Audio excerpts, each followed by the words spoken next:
Assalamualaikum warahmatullahi wabarakatuh. Ibarat kata ujian di sekolah, ada kertas ujian yang harus kita selesaikan untuk bisa naik kelas. Demikian juga dengan hidup, ada beberapa masalah yang harus kita selesaikan supaya derajat kita bisa naik. Nikmati setiap proses yang ada di hidup kamu. Setiap masalah itu datang bukan karena kebetulan, tapi ada rencana yang indah di balik masalah itu.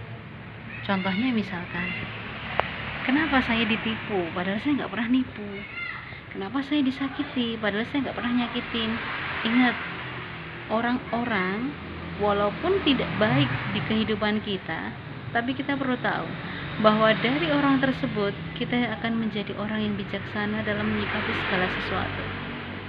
Tidak semuanya yang dihadirkan dalam hidup kita itu adalah orang baik.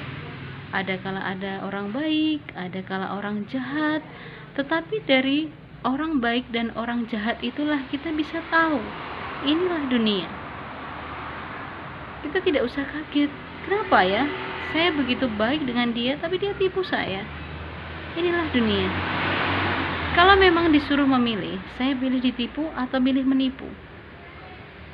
Perlu kita tahu, ketika kita ditipu, maka suatu saat nanti ketika di hadapan Allah Subhanahu wa taala, kita punya tabungan.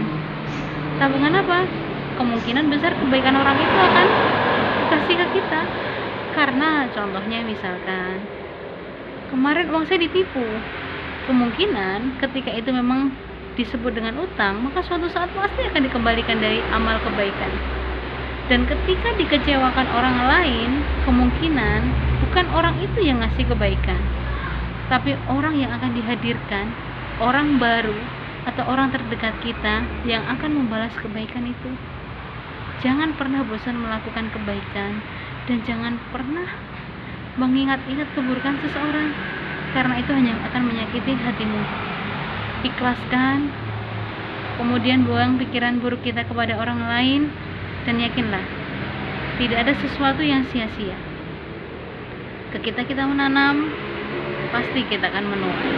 Apa yang kita tanam pasti akan kita tuai. Assalamualaikum warahmatullahi wabarakatuh.